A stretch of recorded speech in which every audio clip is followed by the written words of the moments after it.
සියලුම දෙනාම සාදරයෙන් පිළිගන්නවා YouTube channel එකට. ඉතින් අද මම කතා කරන්න යන්නේ කොහොමද ලස්සන විනාඩි 5න් විතර හදන්න පුළුවන් සුපිරි thumbnail එකක් හදාගන්න කොහොමද කියලා. ඉතින් අද අපි වැඩි කතා නැතුව වීඩියෝ එකට යන්. ඉතින් මේ වගේ thumbnail එකක් තමයි අපි හදාගන්න යන්නේ. ඉතින් මම ඔයාලට sample 3ක් විතර දාන්නම්. ඉතින් මේ thumbnail ටික හදාගන්නට ඕන වෙන Pixel Lab app එක විතරයි. ඉතින් ඔයාලට මම මේ පාවිච්චි කරන mod එකක්. මේ mod එක ගන්න ඕන නම් ඔයාලා යන්න YouTube එකේ ගහන්න Pixel Lab mod කියලා. මුලින්ම අපි මෙහෙම පාට මාරු කරගමු. ඊට පස්සේ පාට හරි දීලා මේකේ image size එක අපි මාරු කරගන්න ඕනේ YouTube thumbnail කියන එකට.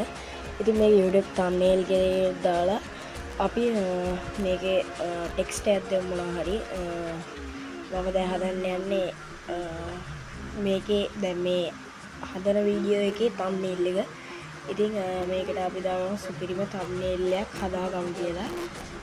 ඉතින් මෙහෙම title එක දුන්නාට පස්සේ ඔයාලා මේකට අනිවාර්යෙන් නම් කීපයක් හරි ප්‍රශ්නාර්ථක ඒ වගේ එහෙම එකක් දාගන්න ඕනේ.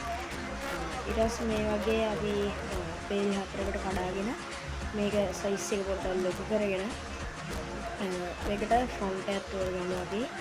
මේක normal මේකෙත් තියෙන. ඉතින් මේ ෆොන්ට් එක දාගෙන අපි ඊට පස්සේ මෙන්න මෙතන ස්ටයිල් කියන එකට B කියන එක ඔබලා මේක අපි පේඩි ගස්ස ගන්න ඕනේ.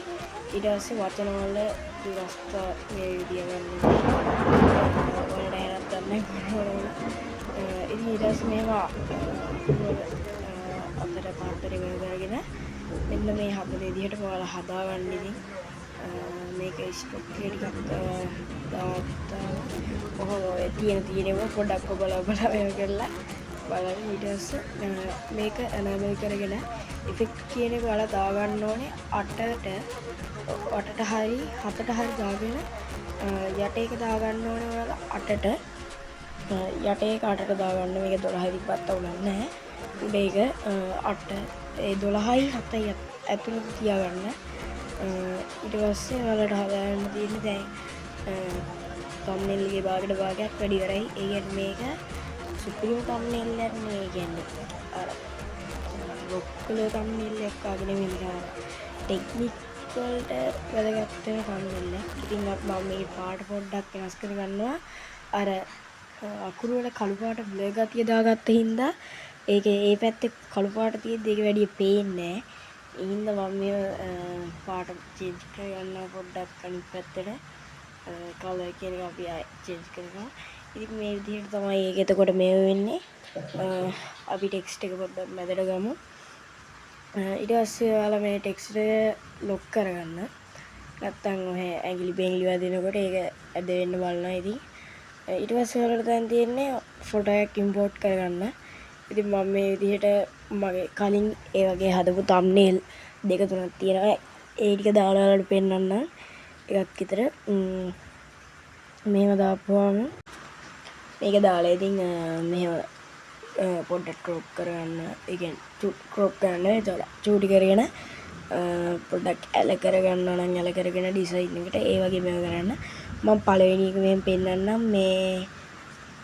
මේකේ කරගන්න තියෙන පොඩ්ඩක් සයිස් එක මේව කරගෙන ඔය ස්ට්‍රොක් කියලා තියෙන්නේ. ආන් එක enable කරගෙන ඔය ස්ට්‍රොක් with කියලා තියෙන එක 7ට 8ට වගේ දාගන්න. ඉතින් ඒක විතරයි මේක කරන්න තියෙන්නේ. ඊට පස්සේ ඉතුරු ටික මම පොඩ්ඩක් ස්පීක් කරන්න.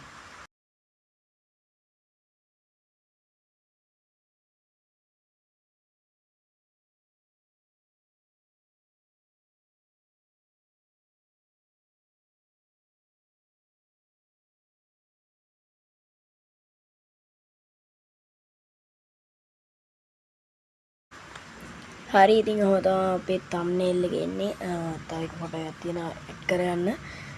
ඉතින් මේ සයිස් එකටම ඇඩ් කරගත්තාන් පස්සේ ඉතින් thumbnail එක ඊට පස්සේ ඔයාලට ගන්න තියෙන්නේ මෙන්න මේ ටෙක්ස්ට් එක පොඩ්ඩක් ටික් එක පොඩ්ඩක් අර ලොක් ටික් එක අයින් කරලා ටයිටල් එක පොඩ්ඩක් මැදට ගන්න. ඊට පස්සේ ඉතින් effect ඉතින් ඊට පස්සේ ඔයාලා මේක සේව් කරගෙන තියෙන්නේ නිකන් අර සේව් කරන බටන් දන්නවනේ ඉතින් ගොඩක් අය. මම නැත්නම් ඔබට බලගන්න ඊට පස්සේ අර ඒක ඔබාගෙන save as image කියන එක මේව කරලා ඊට පස්සේ jpg png ඒක png කරගන්න ඊට පස්සේ duration එක ultra දාගෙන save to gallery දෙන්න. ඉතින් මම අද ගෙනාපු වීඩියෝ එක වැදගත් වෙයි කියලා හිතනවා. ඉතින් ඊළඟට ගේන්න ඕන වීඩියෝ එක කමෙන්ට් එකක් දාන්න. එහෙනම් අදට අපි ගිහින් එන්නම් boys.